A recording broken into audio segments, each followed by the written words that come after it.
Bismillahirrahmanirrahim. Assalamualaikum warahmatullahi wabarakatuh. Alhamdulillahilladzi ja'ala al-ilma taharatan lin-nufus wa nuran lil-basair wa hadiyan ilal jannah. Asyhadu an la ilaha illallah wahdahu la syarika lah.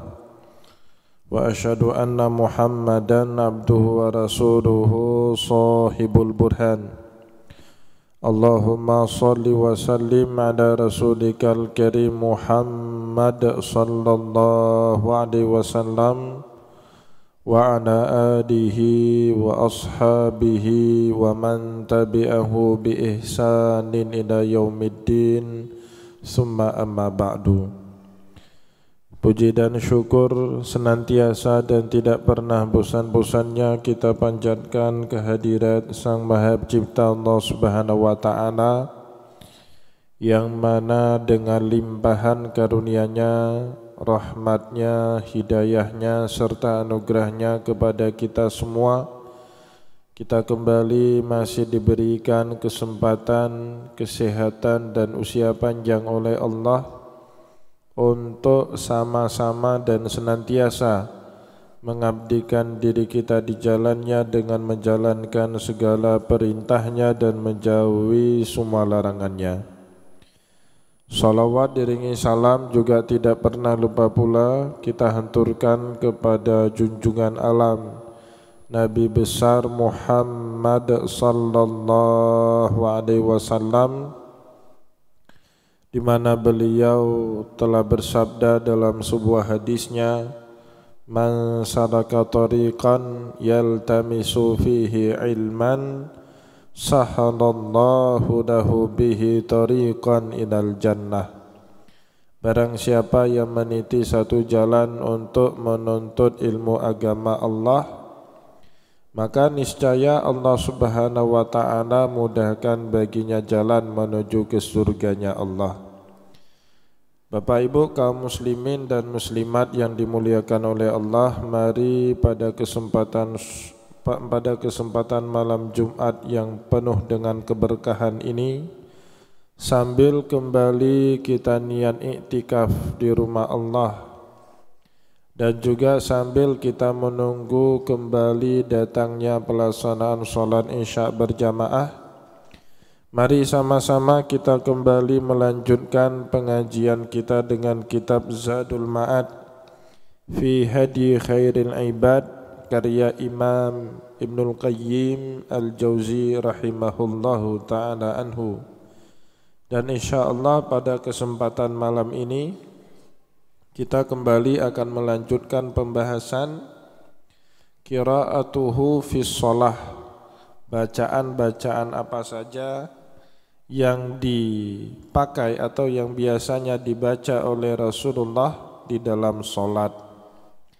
Nah, pada pertemuan yang lalu kita sudah menyampaikan salah satu kebiasaannya Rasul atau juga sunnahnya Rasul di dalam sholatul fajri atau sholat subuh. Biasanya beliau membaca sekitar 60 sampai 100-an ayat. Wa kana yaqra'u fil fajri binahwin sittina ayatin ila mi'ati ayatin. Rasulullah sallallahu alaihi wasallam membaca setelah Al-Fatihah kisaran 60 sampai 100 ayat. Meskipun itu tidak baku, tidak selalu, tidak semua sholat beliau melakukan itu. Terkadang iya, namun juga terkadang Rasulullah sallallahu alaihi wasallam hanya membaca idza syamsu kuwirat atau bahkan idza zulzilatil ardu zilzalaha, ayatnya jumlahnya 7. Wa shalla biha bil muawwidhataini. Bahkan Rasulullah sallallahu alaihi wasallam juga kadang-kadang sholat dengan 2 surat yang berawalan a'udzubillah, kul a'udzu birabbil falaq, dan juga kul a'udzu birabbin nas. Jadi Bapak Ibu, itulah yang namanya sunnah. Para ulama mendefinisikan sunnah itu bukan selalu dikerjakan oleh Rasul, Tetapi jika pernah dikerjakan oleh Rasulullah sallallahu alaihi wasallam, maka itulah yang disebut dengan sunnah. Kalau selalu dikerjakan oleh Nabi seperti itu, maka menjadi wajib. Nah, oleh sebab itulah para ulama satupun tidak memahami kalau yang namanya membawa ayat sedikit panjang di dalam sholat subuh itu menjadi kewajiban, tetapi hanya sunnah. Sunnah di dalam keadaan tertentu membawa ayat panjang di dalam sholat subuh, namun dalam keadaan yang lain sunnahnya bawa ayat pendek. Contohnya gimana? Kalau setelah sholat subuh kita ada majelis taklim, majelis zikir atau majelis pengajian, maka pada saat itu pakai sunnah Rasulullah SAW yang lain, di mana di dalam hadis juga diceritakan Rasulullah pernah hanya sekedar membaca idza zulzilatil ardu zilzalaha 7 ayat, atau qul a'udzu birabbil falaq, atau qul a'udzu birabbin nas, ya kalau ada tujuan setelah sholat subuh yang kita kerjakan. Wa kana yusalliha yaumal jum'ati bi alif lam mim tanzilus sajadah. Ya, jadi juga diriwayatkan di sini oleh Imam Ibnul Qayyim kepada kita, Rasulullah SAW mengerjakan sholat subuh pada pagi hari Jumat dengan membaca alif lam tanzilus sajadah, atau kita lebih mengenal dengan sebutan surat as-sajadah. Disebut di sini oleh Imam Ibnul Qayyim dengan alif lam mim tanzilus sajadah karena awal mula daripada surat tersebut berawalan alif lam mim, ya. Tanzilul kitabi la raiba fihi min rabbil alamin am yaqulu naftarah, dan seterusnya. Nah, maka kemudian kalau di tempat kita ada praktek, ya, sholat subuh di hari Jumat besok, ya, membaca surat as-sajadah di rakaat yang pertama, itu memang ada contohnya. Dulu Rasulullah sering sekali sholat subuhnya membaca surat as-sajadah pada rakaat yang pertama. Wa suratun hal ata alal insani hinum minad dahri lam yakun syai'an mazkura. Itu surat al-insan pada rakaat yang kedua, kamilatain, dibacanya oleh Nabi Muhammad sempurna pada rakaat yang pertama surat as-sajadah sekitar 30 ayat sempurna khatam Rasulullah pada rakaat yang pertama.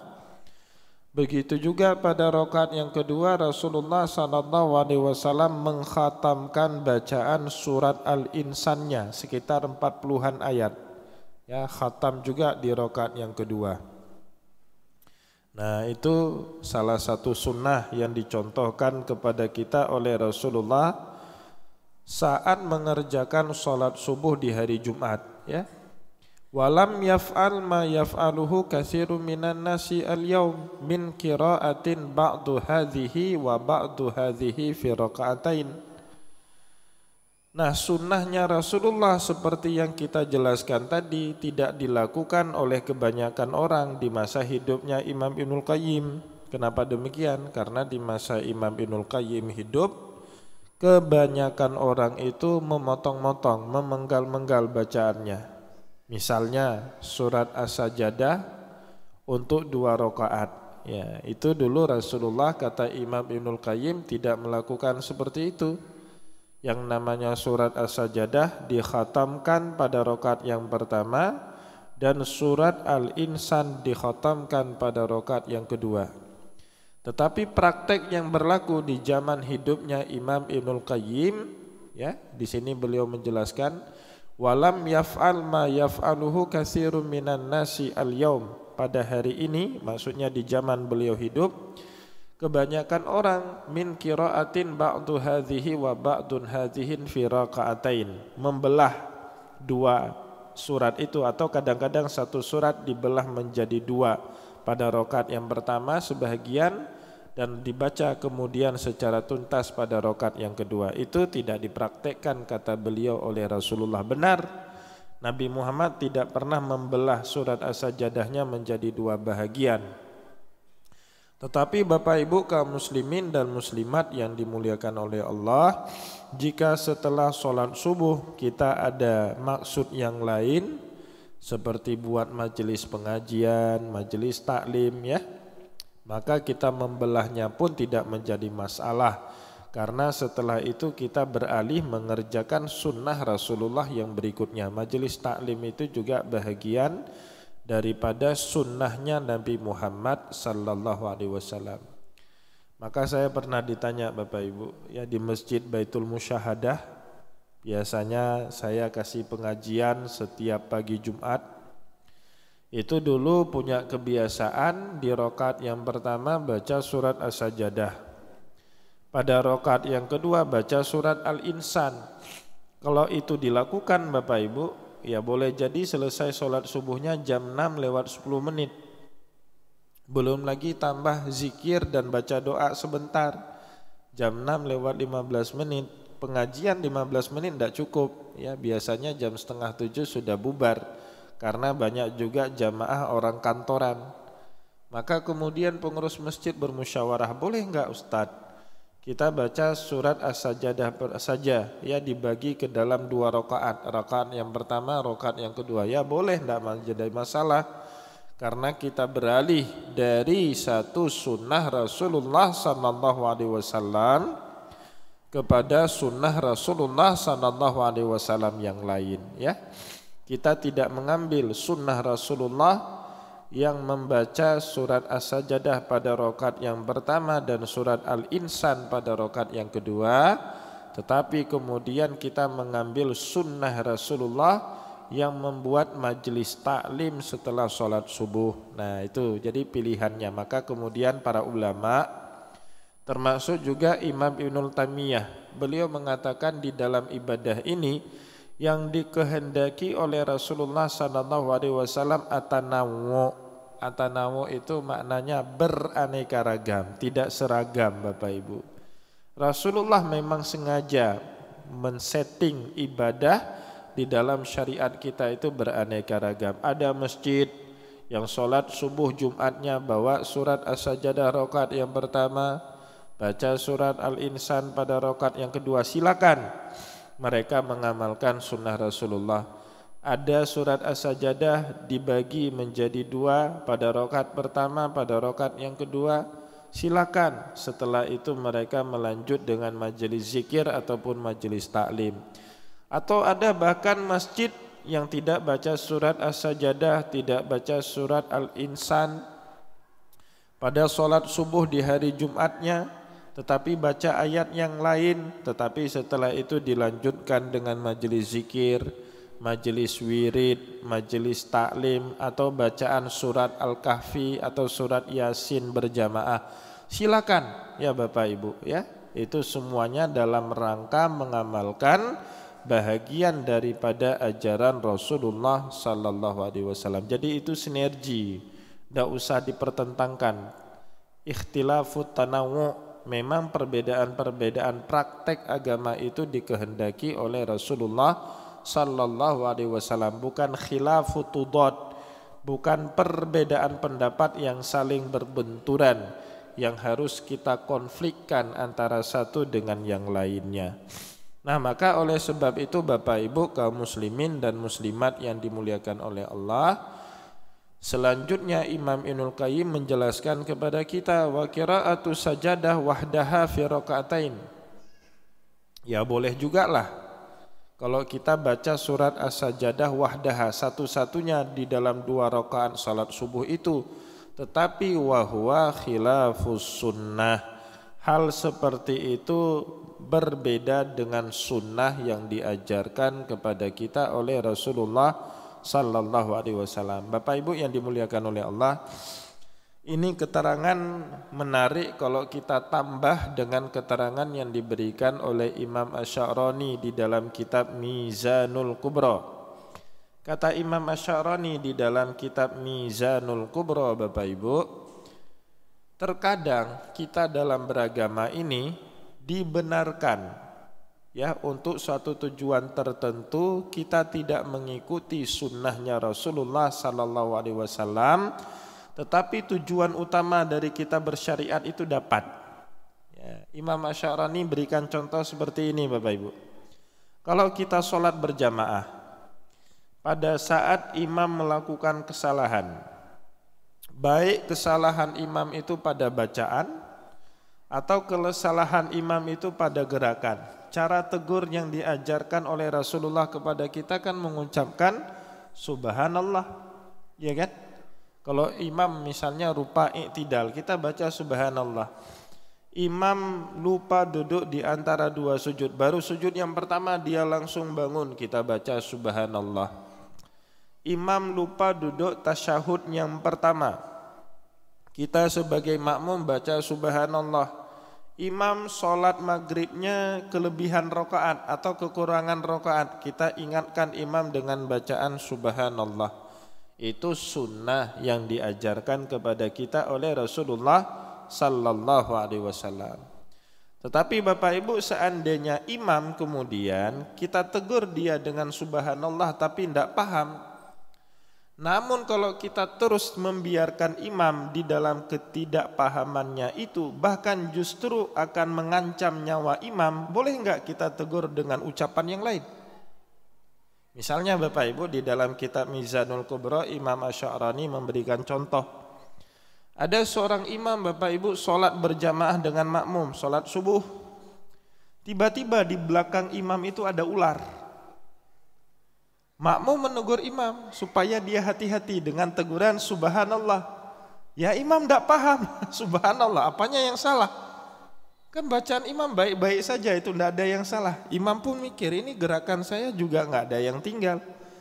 Padahal subhanallah yang dibacakan oleh makmum kepada imam bukan karena ada kesalahan imam di dalam sholat, tapi karena ada ular di belakang.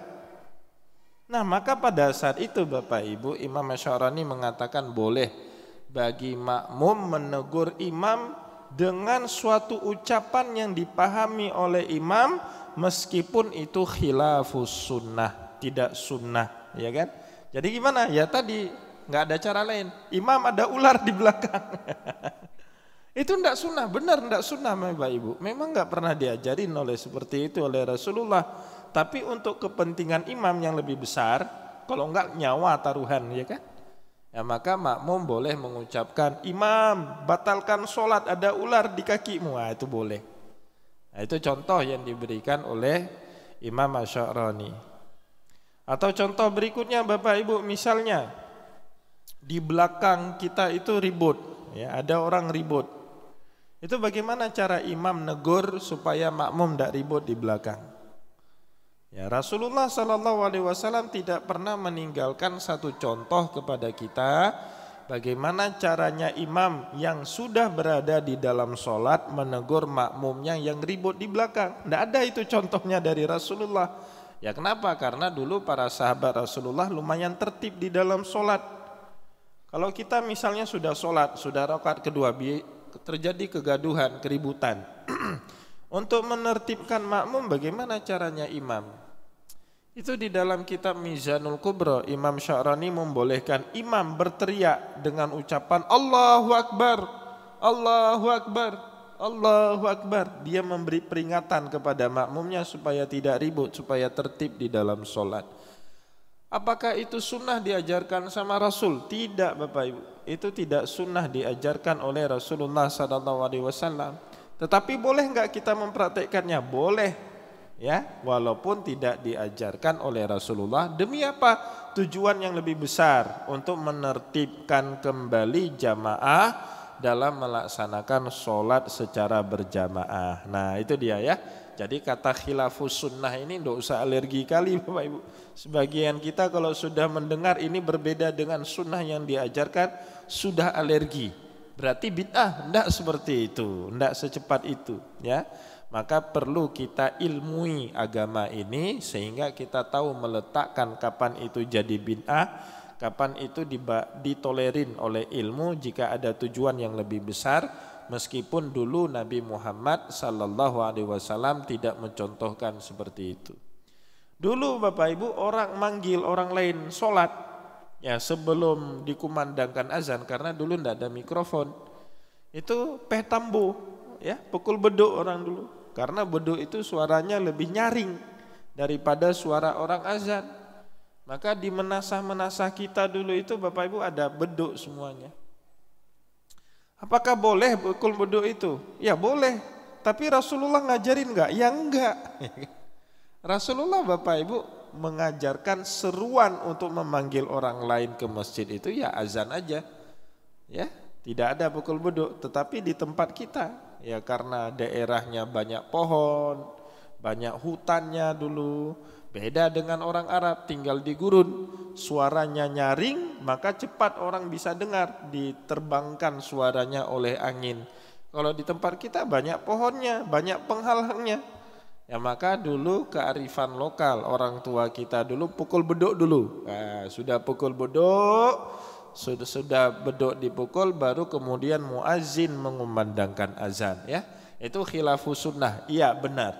Tetapi tujuannya sama, untuk memberitahu orang kalau sekarang sudah masuk waktunya waktu sholat, ya. Wa amma ma yadhunnuhu katsirun minal juhali anna subha yaumal jum'ati fuddila bisajadatin fajuhlun adhim. Ya, kata Imam Ibnul Qayyim, adapun dugaan kebanyakan orang minal juhal, dari orang-orang bodoh, dari orang-orang awam yang tidak belajar agama, anna subha yaumal jum'ati, bahwasanya salat subuh atau salat fajar di hari Jumat itu fuddila bisajadatin, dia itu dapat fadilah karena kita baca surat As-Sajadah, fajuhlun adhim. Menurut beliau Bapak Ibu itu kebodohan yang nyata, ya. Tapi tidak apa-apa sebenarnya, memang ada fadilahnya. Kenapa kita disuruh sama Rasulullah SAW membaca surat As-Sajadah pada salat subuh? Itu ada fadilahnya.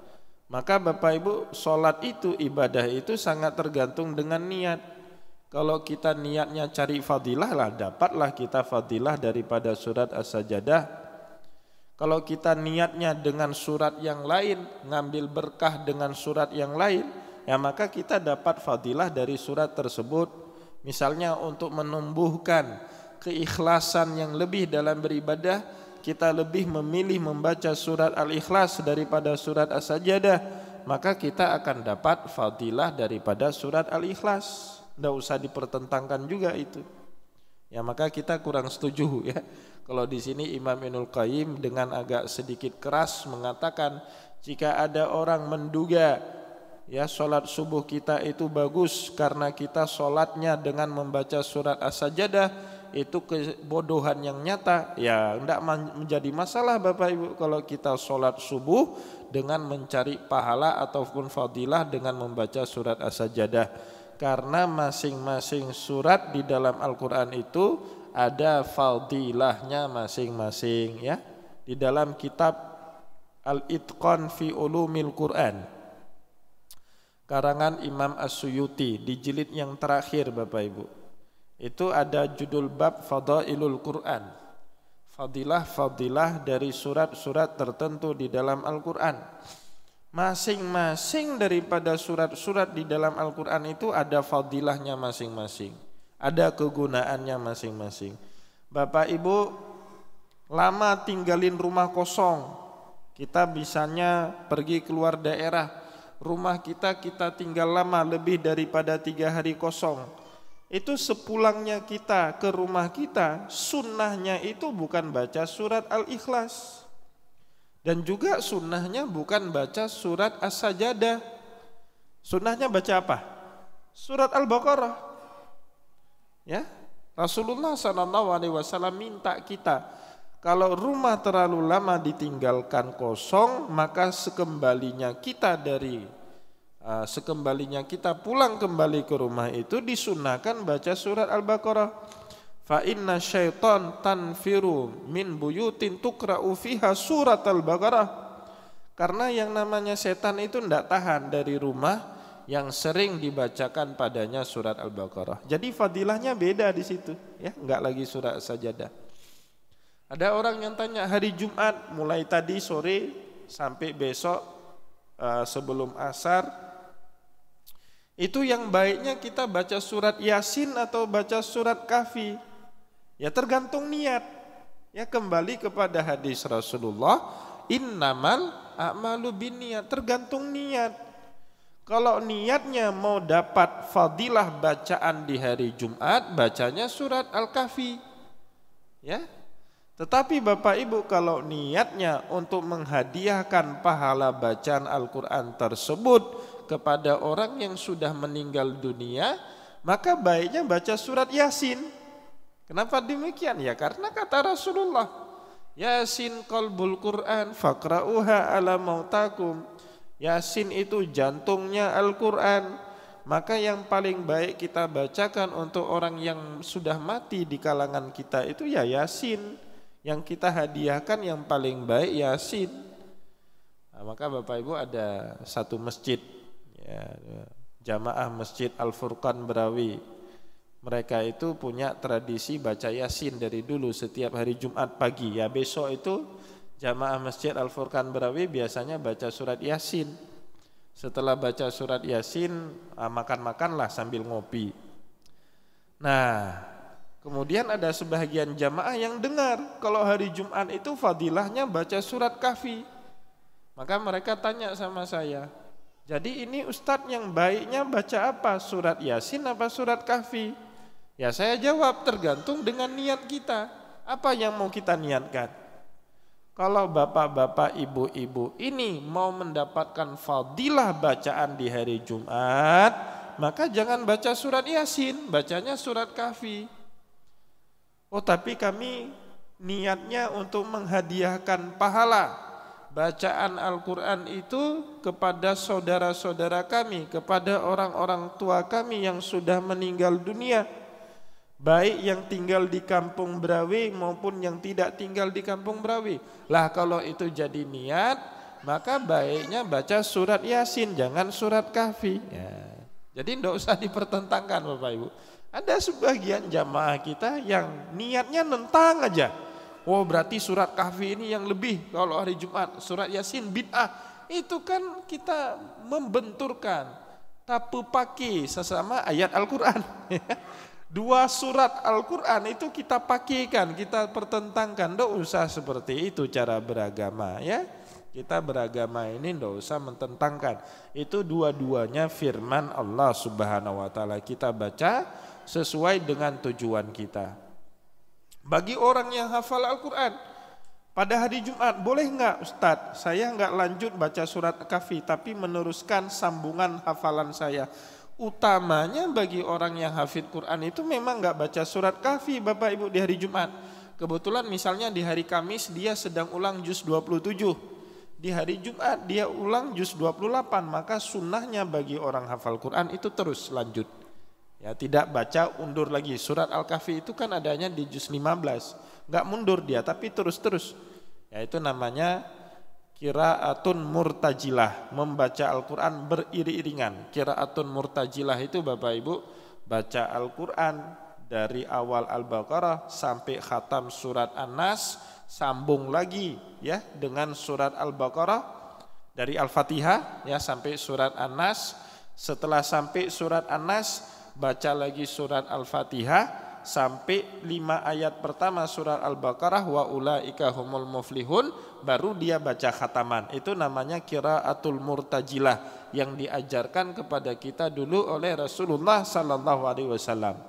Jadi itu juga sunnah dari Rasulullah ya, bacaan Al-Qur'an khatam dari surat Al-Fatihah sampai surat An-Nas, tapi jangan dulu baca khataman Al-Qur'an, kita lanjut lagi baca Al-Fatihah sampai ayat kelima daripada surat Al-Baqarah wa ulaika humul muflihun, baru kita baca sadaqallahul azim, baru kita baca doa khataman Al-Quran. Allahumma arhamna bil Quran ya waj'alhu lana imama wa nuran dan seterusnya. Jadi itu semua bahagian daripada sunnahnya Nabi Muhammad sallallahu alaihi wasallam yang tidak usah kita pertentangkan antara satu dengan yang lain. Walihada karraha ba'dul a'immati qira'ata surata sajadati li ajlin hadzal. Ya ini masih menurut Imam Ibnul Qayyim. Menurut sebagian para ulama, Makruh hukumnya membaca surat As-Sajdah pada sholat subuh di hari Jumat kalau kita menduga dapat fadilah daripada surat As-Sajdah itu. Ya, ini menurut beliau. Bahkan Bapak Ibu, kalau menurut kita ya yang berpemahaman aswaja, itu kita sholat apapun kalau kita meyakini ada fadilah di balik bacaan ayat kita, mau sholat subuh, mau sholat sunat, mau sholat duha, mau sholat tahajud, ya sah-sah saja kita mengharapkan fadilah itu. Ya, contohnya Bapak Ibu saya katakan ini karena ada contoh langsung di dalam hadis Rasulullah. Dulu Mu'az bin Jabal radhiyallahu anhu pernah bertanya kepada Rasulullah, "Ya Rasulullah, akhbirni bi amalin yudkhilunil jannah wa yubaiduni anin nar." Ya Rasulullah, beritahu saya satu amalan yang membuat saya mudah masuk surga dan jauh dari neraka. Rasulullah jawab, "Laqad sa'alta an adhimin wa innahu layasirun ala ma yassarahu Allahu alaihi." Mu'az, kamu sudah tanya pertanyaan yang sangat berat, tetapi insya Allah semuanya mudah jika Allah Subhanahu wa ta'ala memudahkan kita untuk itu. Ta'budallaha wa la tusyriku bihi syai'a, kau sembah Allah, jangan kau sekutukan Allah. Wa tuqimus salata wa tu'tiyaz zakata wa tasumu ramadana wa tahujjal bait, kamu salat, kamu puasa Ramadan, kamu zakat, kamu haji. Maka Rasulullah kemudian balik bertanya kepada Mu'az bin Jabal, "Ala adulluka bi abwabil khair?" Mu'az, maukah aku tunjukkan kepadamu pintu-pintu kebaikan? Rasulullah kemudian bilang, "As-saumu junnah," salah satu pintu kebaikan itu puasa. Puasa itu bisa menjadi perisai diri kita. "Wa shadaqatu tudfi'ul khati'ata kama yudfi'ul ma'un nar." Dan yang namanya sedekah itu bisa memadamkan dosa sebagaimana air yang bisa memadamkan api. Nah, kata Rasulullah kemudian, "Wa salatur rajuli fi jawfil laili tsumma tala." Begitu juga salatnya seseorang di pertengahan malam sambil membaca tsumma tala, sambil membaca salah satu firman Allah, "Tatajafa junubuhum anil madaji'i yad'una rabbahum khaufan wa tama'an wa mimma razaqnahum yunfikun fala ta'lamu nafsun ma ukhfiya lahum min qurrati a'yunin jazaan bima kanu ya'malun." Itu kan surat Sajadah Bapak Ibu. Ayat 16 ayat 17 ya. Tatajafa junubuhum anil madaji', yang mereka nangis sampai basah tempat tidurnya, yad'una rabbahum khaufan wa tama'a, ya karena berdoa kepada Tuhannya harap-harap cemas, ya wa mimma razaqnahum yunfikun, ya dan mereka sangat mengharapkan rezeki yang kami berikan kepada mereka. Fala ta'lamu nafsun ma ukhfiya lahum min qurrati a'yun, kalian tidak pernah tahu apa nikmat yang akan Allah Subhanahu wa taala berikan kepada kalian di balik suatu peristiwa, jazaa'an bima kanu ya'malun, sebagai balasan dari setiap amal soleh yang kita kerjakan. Nah, itu surat Sajadah Bapak Ibu. Maka sebagian ulama Bapak Ibu menyunahkan ya salat tahajud, dan di dalam salat tahajud kita itu bawa surat Sajadah sambil mengharapkan fadilah daripada surat Sajadah itu sendiri. Nah, maka oleh sebab itu tidak apa-apa kalau kita sholat subuh mengharapkan fadilah daripada surat Sajadah, sholat tahajud mengharapkan fadilah daripada surat Sajadah. Oh, saya tidak mau membaca surat Sajadah, saya mau satu juz, ya boleh juga, silakan. Ya, karena sunnah Nabi juga sholat tahajudnya lama-lama, panjang-panjang. Rasulullah sampai bengkak kaki itu. Kalau sekedar surat Sajadah 30 ayat Bapak Ibu, tidak panjang itu. Ya, maka banyaklah kita ketahui sunnah dari Rasulullah dalam satu jenis ibadah yang beliau lakukan. Menurut Imam Ibnul Qayyim, kenapa juga Rasulullah membaca surat As-Sajdah, surat Al-Insan pada salat subuh di hari Jumat? Wa inna ma kana sallallahu alaihi wasallam yaqra'u hataini surataini limastamalata alaihi min dzikril mabda' wal ma'ad wa khalqun adam wa dukhulil jannati wan nar.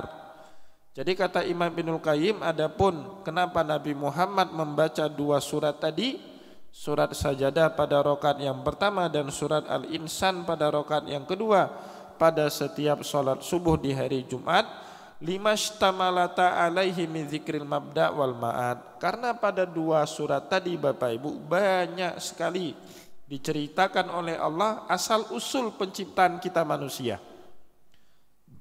Contohnya apa? Surah Al-Insan itu, awal surah Al-Insan itu kan menceritakan awal mula penciptaan manusia. Hal ata alal insan hinun minad dahri lam yakun syai'an mazkura. Belumlah dapat peringatan manusia itu di mana pada saat dia belum menjadi sesuatu apapun, ya. Belum ada yang mengenal kita Bapak Ibu. Saya sebelum 25 Maret 1986 enggak ada yang kenal saya. Bahkan orang tua saya pun tidak ada yang kenal saya, kan gitu. Itu teguran sama Allah bagi manusia yang setelah hidupnya karena prestasinya, karena capaian keduniaannya merasa diri yang paling hebat. Ditegur sama Allah, hal ata alal insani hinun minad dahri lam yakun syai'an mazkura. Apakah manusia itu tidak sadar?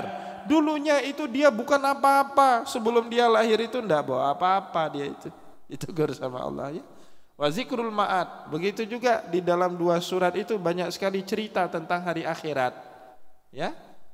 Nah, tentang apa? Dukhulil jannati wan nar. Walau tara, ya, dalam surah Sajadah itu, walau tara idzil mujrimuna nakisu ru'usihim inda rabbihim rabbana absarna wa sami'na farji'na na'mal sholihah. Ya Allah, hari ini baru kami sadar, baru kami tahu yang diancamkan oleh Rasulullah itu ternyata nyata. Farji'na na'mal sholihah, tolong balikkanlah kami hidup sekali lagi sehingga kami bisa melakukan amal soleh. Nah, tapi itu kan cerita dongeng aja itu, ya, enggak mungkin sama Allah dikabulkan. Kayak di dalam surat Al-Mu'minun ayat 101 itu Bapak Ibu, qala rabbirji'un hatta idza jaa ahaduhumul mautu qala rabbirji'un. Saat datang kematian, ya, orang-orang kafir itu mengatakan, ya Allah, hidupkanlah kami kembali, la'alli a'malu sholihan fima taraktu kalla, supaya kami bisa melakukan amal soleh yang dulu belum sempat kami kerjakan. Tapi ditolak permintaan itu. Nah, itu ada rentetan cerita Bapak Ibu di dalam Al-Quran itu banyak sekali ayat-ayat seperti itu. Sampai akhirnya orang-orang kafir, para pelaku dosa itu, karena tidak pernah dikabulkan permintaan mereka untuk hidup kembali di dalam kehidupan dunia, ya pada akhirnya mereka mengucapkan, ya laitani kuntu turaba. Kalau tahu seperti ini nasib akhir dari perjalanan hidup kami, lebih baik kami jadi tanah saja, nggak jadi manusia. Ya, daripada tahu beratnya siksa dalam kehidupan neraka.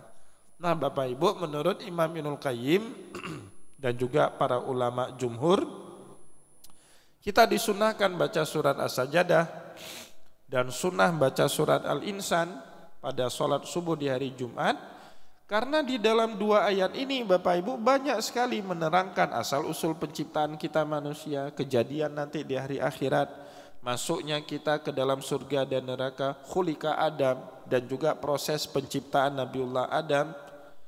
Wa dzalika mimma kana wa yakunu fi yaumil Jum'ah. Dan itu semua Bapak Ibu kejadiannya di hari Jumat.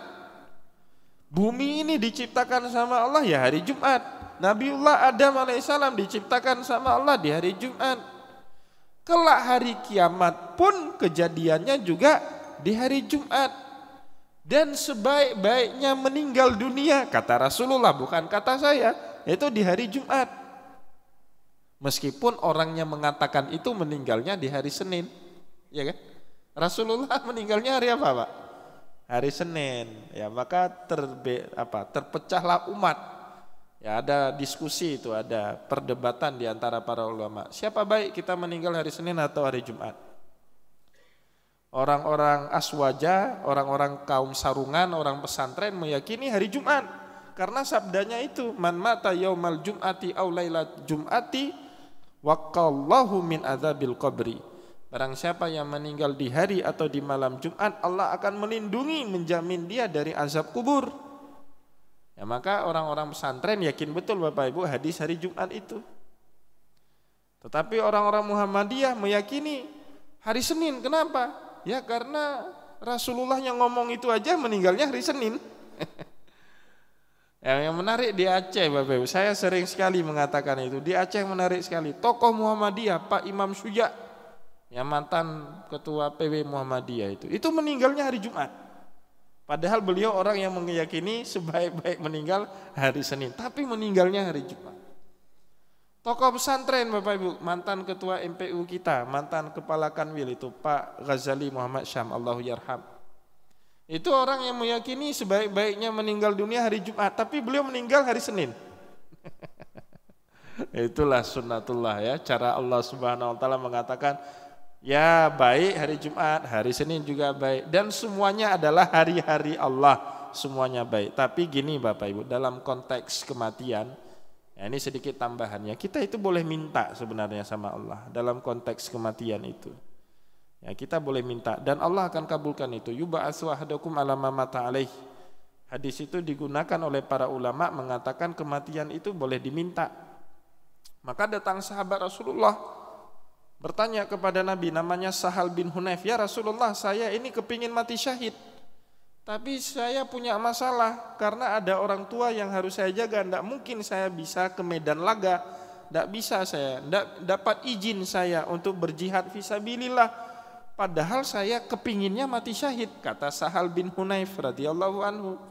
Maka kata Rasulullah, man sa'ala syahadatan bisidqin ballaghahullahu manazila syuhada wa in mata ala firasyih.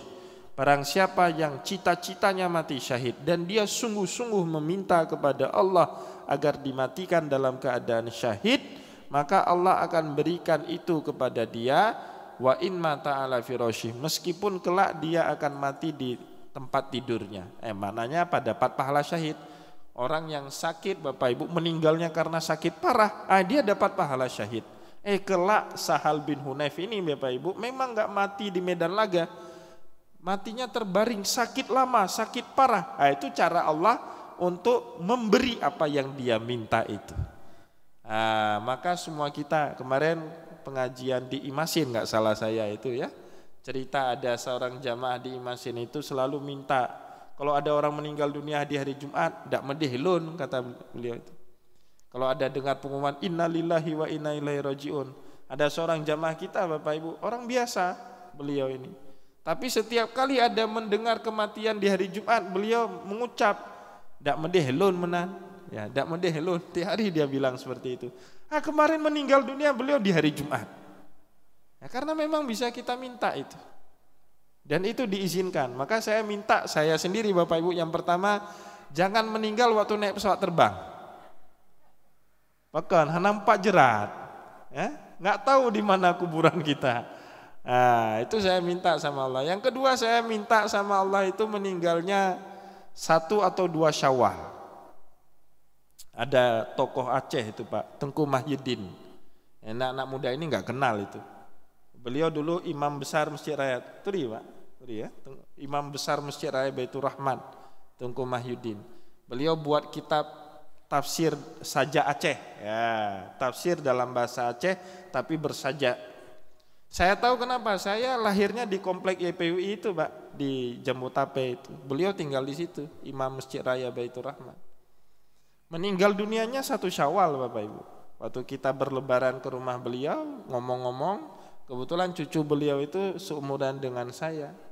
Ngomong-ngomong biasa kita senang kan ngomong-ngomong dengan orang tua, apalagi kalau ngomong sama beliau, salam tempelnya itu banyak Pak.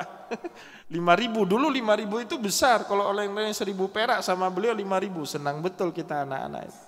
Lagi ngomong-ngomong itu masuk sebentar ke dalam kamarnya sholat duha, enggak keluar-keluar lagi, dilihat sama keluarga beliau, sudah meninggal dunia. Saya ingat betul, maka semenjak itu saya selalu minta sama Allah, ya Allah kalaupun engkau cabut nyawaku ini, yang cabutnya di bulan Syawal. Ya maka setiap bulan Ramadan di akhir Syawal itu saya menanti-nanti, peganyo. Tapi kalau sudah lewat 1 Syawal, alhamdulillah kayaknya 1 Syawal ke depan.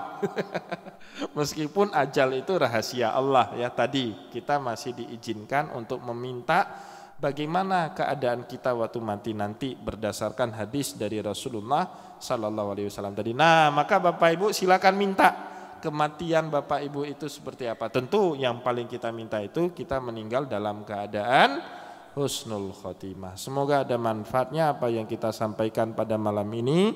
Saya mohon maaf jika ada yang tidak berkenan. Wallahu muwaffiq ila aqwamit thariq wa nasrun minallah fatun karim.